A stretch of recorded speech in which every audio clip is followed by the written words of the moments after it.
खबर राजधानी जयपुर से है, जहां डीसीएफ वाइल्ड लाइफ जू के पद को सबसे महत्वपूर्ण माना जाता है और हाल ही में हुए तबादलों में इस पद की जिम्मेदारी विजयपाल सिंह को दी गई है। विजयपाल सिंह को रणथंभौर, करौली, धौलपुर, रामगढ़, विषधारी सहित विभिन्न जगहों पर वाइल्ड लाइफ मैनेजमेंट और टाइगर ट्रांसलोकेशन का व्यापक अनुभव भी रहा है। पदभार संभालने के बाद विजयपाल सिंह से एसोसिएट एडिटर निर्मल तिवारी ने की खास बातचीत।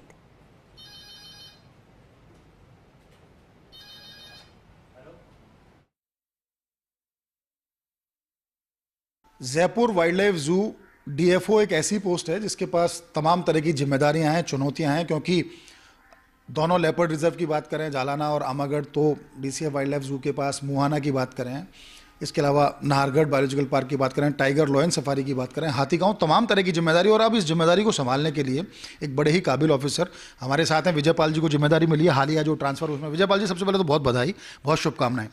किस तरह से इस तमाम चुनौती को लेते हैं, क्योंकि जयपुर वाइल्ड लाइफ जू एक फोकस पॉइंट है और निश्चित तौर पर वन और वन्यजीव संरक्षण प्राथमिकता होनी ही चाहिए। निश्चित रूप से एक चैलेंजिंग जॉब है यहाँ का।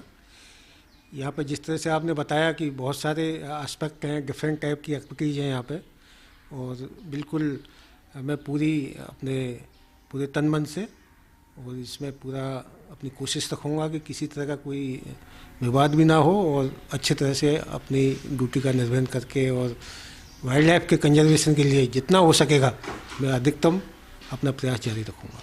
आपका पिछला अनुभव, क्योंकि करौली विस्थापन में भी आपने काम किया है, और हालांकि इस तरह की चुनौतियां विस्थापन जैसी इस पद के साथ नहीं है, लेकिन यहाँ पर वाइल्ड लाइफ टूरिज्म को और वाइल्ड लाइफ कंजर्वेशन दोनों के बीच में एक कहते हैं ना परस्पर संतुलन रखना एक चुनौती शुरू से रहा है। तो ऐसे में किस तरह के नवाचार आपके आने बाद देखने को मिल सकते हैं? देखिए, इसमें जो टूरिज्म का जहाँ तक बात है, इसमें बहुत सारा स्कोप अभी भी है और मैं कोशिश करूँगा कि उसको और इम्प्रूव करके और यूजर फ्रेंडली उसको बनाया जाए, लोगों को असुविधा ज़्यादा ना हो और कंजर्वेशन के साथ उसका टकराव भी ना हो। इन दोनों चीज़ों का मैं ध्यान रखते हुए इसमें कोशिश मेरी जारी रहेगी। जहाँ तक मेरा वाइल्ड लाइफ का एक्सपीरियंस की बात है, मैं वाइल्ड लाइफ में ही रहा हूँ। मैं घने में रहा 4-5 साल, उसके बाद टाइगर प्रोजेक्ट में रहा हूँ 2-3 साल, फिर वापस टाइगर प्रोजेक्ट में 2 साल रहा, फिर अभी रणथंभौर यहाँ पर था, करौली था, उसके बाद माउंट आबू रहा हूँ मैं, और टूरिज्म में भी मैंने काम किया है रणथंभौर में। तो मेरा कोशिश ये है इन सब अनुभव जो मैंने पुराने अनुभव पाए हैं, रामगढ़ विषधारी में 5-6 साल रहा हूँ, उनका उपयोग कर। हाँ, तो उस सब जो अनुभव अब तक मैंने रखा है और ये अपॉर्चुनिटी मुझे दी है, तो मैं इस अपॉर्चुनिटी का वो सारे अनुभव के हिसाब से पूरी कोशिश करूँगा कि अच्छे से अच्छा टूरिज्म का और कंजर्वेशन का एक प्रयास रहे।